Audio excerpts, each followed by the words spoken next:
السلام علیکم ورحمۃ اللہ وبرکاتہ۔ ادروس اکیڈمی کے یوٹیوب چینل پہ آپ سبھی کا استقبال ہے۔ آپ نے دیکھا ہوگا اس سے پہلے زیادہ تر ایسا مواد ادروس اکیڈمی پہ نظر آتا ہے جو عربی میں ہوتا ہے یا جس کے مخاطب عربی سیکھنے والے حضرات ہوتے ہیں، اور بہت کم ایسا مواد ہوتا ہے جو عام حضرات کو مخاطب کرتا ہے یا عربی سیکھنے والے افراد کے علاوہ کو مخاطب کرتا ہے۔ لیکن اب ارادہ یہ ہے کہ انشاءاللہ بکثرت ایسا مواد آپ کو نظر آئے گا ادروس اکیڈمی پہ جو عام حضرات کو مخاطب کرتا ہے، یا یہ ہے کہ جس کا فائدہ عام ہوگا۔ تو یہ ایک سلسلہ ہے، اس کے بارے میں میں ابتداً دو چیزیں عرض کروں گا۔ پہلی چیز یہ ہے کہ یہ دراصل 40 احادیث کا سلسلہ ہے جو امام نووی کی الاربعین کو سامنے رکھ کے انشاءاللہ تعالی ہم پڑھیں گے، دیکھیں گے۔ لیکن 40 احادیث کی کیا فضیلت ہے اس کو دیکھیے۔ امام نووی خود اپنے مقدمے میں لکھتے ہیں، من حفظ علی امتی، نبی پاک صلی اللہ علیہ وسلم کی حدیث ہے، قال من حفظ علی امتی 40 حدیثا من امر دینہا بعثہ اللہ تعالی یوم القیامت فی زمرۃ الفقہاء والعلماء، کہ جو شخص میری امت کے لیے، میری امت کے سامنے 40 حدیث ان کے دین سے متعلق پڑھ کے سنائے، یاد کرے اور ان کو یاد کرائے، تو بعثہ اللہ تعالی یوم القیامت فی زمرۃ الفقہاء والعلماء، تو اللہ تعالیٰ اس کو قیامت کے دن فقہا اور علماء کے زمرے میں اٹھائیں گے۔ جب قیامت کے دن دوبارہ زندہ کیا جائے گا تو اس کو فقہا اور علماء کے ساتھ شامل کر کے اللہ تعالیٰ اٹھائیں گے۔ یہ بہت بڑی فضیلت ہے، اور اس کے علاوہ بھی احادیث ہیں جو 40 حدیث یاد کرنے اور ان کے پڑھنے پڑھانے اور سننے سنانے سے متعلق ہیں۔ تو 40 احادیث کے سلسلے میں انشاءاللہ تعالیٰ یہ فضیلت کافی ہے، اور چونکہ یہ 40 احادیث ہم الاربعین سے لیں گے جو کہ امام نووی کی ہے۔ امام نووی بہت بڑے عالم گزرے ہیں، تو اس کتاب کے سلسلے میں بھی تھوڑا سا سن لیجئے کہ کیا علماء نے اس کتاب کے سلسلے میں کہا ہے۔ اس کے کتاب کے مقدمے میں لکھا ہے کہ ابن رجب حنبلی نے اپنی شرح کے جامع العلوم والحکم کے مقدمے میں لکھا ہے کہ ابن صلاح جو بہت بڑے عالم حدیث گزرے ہیں، محدث گزرے ہیں، انہوں نے ایک مجلس میں 26 حدیثیں سنائیں اپنے شاگردوں کو، جن کا تعلق اصول شریعت سے تھا، یعنی شریعت کی بہت بنیادی چیزوں سے جن کا تعلق تھا، اور 26 حدیثیں انہوں نے سنائیں ابن صلاح نے۔ تو امام نووی نے وہ 26 حدیثیں لیں اور چند احادیث کا اور اضافہ کیا، اور وہ پوری 40 حدیثیں انہوں نے اپنی اس کتاب میں لکھی ہیں۔ تو سمجھیے کہ یہ ابن صلاح نے ان احادیث کا انتخاب کیا تھا، اور یہ وہ حدیثیں ہیں جن کا تعلق دین کی بہت بنیادی باتوں سے۔ بعض علماء نے یہ بھی کہا ہے کہ یہ جو قانون شریعت ہے اس کا چوتھائی ان احادیث میں آ گیا۔ بعض نے کہا کہ ربع دین یا ثلث دین اس میں آ گیا، یعنی 1/4 یا 1/3 دین کے جو مبادیات ہیں، دین کے جو اصول ہیں، وہ ان کا 1/4 یا 1/3 حصہ ان احادیث کے اندر آ گیا۔ تو سمجھیے کہ بہت بڑی فضیلت ہے یا بڑا مقام ہے ان 40 احادیث کا، اور جو انتخاب ہے یہ بہت خوبصورت انتخاب ہے۔ دراصل یہ 40 حدیثیں تو کہیں سے بھی ہو سکتی ہیں۔ آپ صلی اللہ علیہ وسلم نے فرمایا کہ دین سے متعلق 40 حدیث ہے، لیکن اس کا انتخاب علماء نے الگ الگ زمانوں میں اپنے اپنے حساب سے کیا ہے۔ بہت علماء نے اپنے اپنے کتابچے یعنی احادیث سے انتخاب کر کے شائع کیے ہیں اس فضیلت اور اس ثواب کو حاصل کرنے کے لیے۔ تو دیکھیے، ہم سب سے پہلے پہلی حدیث کو دیکھتے ہیں۔ پہلی حدیث کیا ہے؟ الاربعین کی بہت جامع حدیث ہے۔ فرماتے ہیں الحدیث الاول الاعمال بالنیات، پہلی حدیث ہے جس کا تعلق ہے کہ نیتوں پر اعمال کا دار و مدار ہوتا ہے۔ اعمال کی جو بنیاد ہوتی ہے کہ وہ عمل اچھا ہے یا عمل پہ ثواب ملے گا یا نہیں ملے گا، اس کا تعلق نیت سے ہوتا ہے۔ عن امیر المؤمنین ابی حفص عمر بن الخطاب رضی اللہ عنہ قال سمعت رسول اللہ صلی اللہ علیہ وسلم یقول انما الاعمال بالنیات وانما لکل امرئ ما نوى فمن كانت هجرته إلى الله ورسوله فهجرته إلى الله ورسوله ومن كانت هجرته لدنيا يصيبها أو امرأة ينكحها فهجرته إلى ما هاجر إليه. بہت زبردست حدیث ہے. ترجمہ سنیے.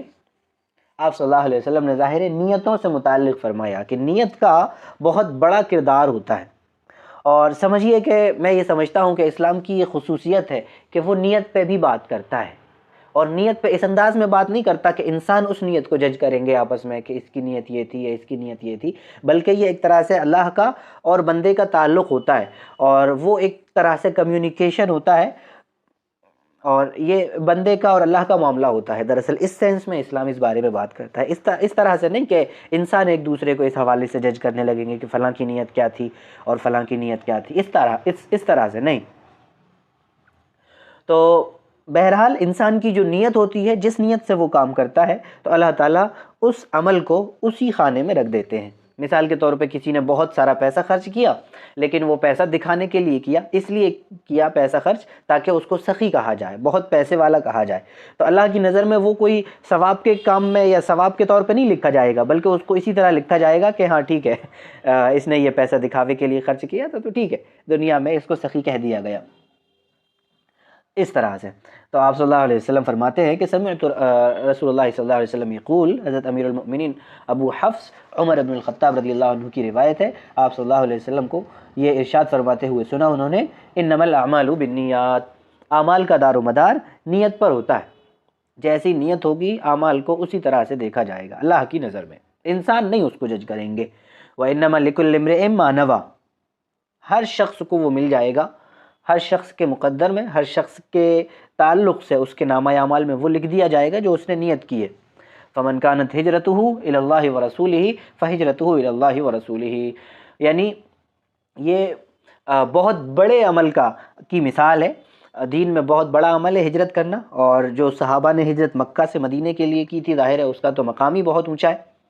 تو اس ہجرت کی اتنے بڑے عمل کی مثال آپ صلی اللہ علیہ وسلم نے دی کہ یہ ہجرت جیسا بہت بڑا عمل اگر کسی نے مکہ سے مدینہ کا اللہ اور اس کے رسول صلی اللہ علیہ وسلم کے لیے کیا ہے, تو اللہ کے ذمے اس کا ثواب ہوگا. اس کی جو ہجرت ہے وہ فی سبیل اللہ لکھی جائے گی, اللہ کے لیے لکھی جائے گی, نبی پاک صلی اللہ علیہ وسلم کی نصرت کے لیے لکھی جائے گی.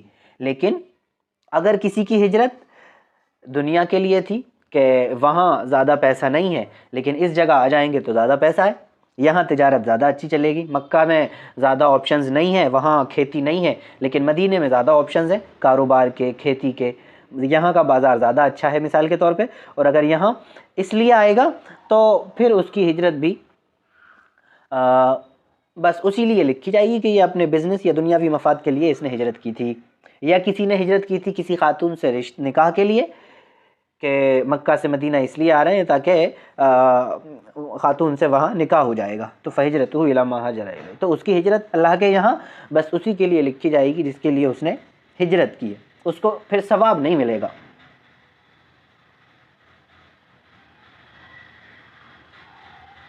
یہاں ایک بات اور عرض کروں گا میں کہ یہ جو اعمال کا دار و مدار نیت پہ ہے, یا نیت کی اتنی زیادہ اہمیت ہے کہ اعمال کے تعلق سے اس کا جو اندراج ہے, اس کی جو کیٹیگری ہے وہ طے ہوتی ہے. لیکن یہ ایسا نہیں ہے کہ یہ صرف اعمال کے تعلق سے ہے, عمل نہ کرنے کے سلسلے میں بھی یہی ہے. مثال کے طور پہ یعنی نہ کرنے کا مطلب یہ ہے کہ اگر کوئی عمل نہ کرے لیکن نیت کرے تو بھی آپ صلی اللہ علیہ وسلم کی ایک حدیث ہے جس میں فرمایا کہ اگر کوئی کسی نیکی کا ارادہ کرتا ہے لیکن اس کو وہ کر نہیں پاتا تو اس کو ثواب ملتا ہے. کیوں ملتا ہے ثواب؟ کیونکہ نیت کی تھی. تو یہ بہت بڑا کردار ہوتا ہے نیت کا. میں دو مثالیں اور دوں گا. ایک مثال یہ ہے کہ اگر کسی نے اپنے ہاتھ پیر دھو لیے اور مسح بھی کر لیا, چہرہ دھو لیا, دونوں ہاتھ دھو لیے کوہنیوں تک, اور مسح بھی کر لیا, یا یہ ہے کہ بالوں کو بھی گیلا کر لیا اور دونوں پیر بھی دھو لیے, تو اس کا وضو ہو جائے گا لیکن ثواب نہیں ملے گا اگر نیت نہیں کی تو. اگر نیت کی تو پھر ثواب بھی ملے گا. ایک اور مثال لے لیجئے, اگر کوئی صبح سے شام تک بھوکا رہے, پیاسا رہے, کچھ بھی نہ کھائے نہ پیے, وہ تمام کام کرے یا ان تمام چیزوں سے روکے جن سے روزے میں رکنا ضروری ہوتا ہے, لیکن نیت نہ کرے روزے کی, تو اسے ثواب نہیں ملے گا. تو نیت سے بہت فرق پڑتا ہے۔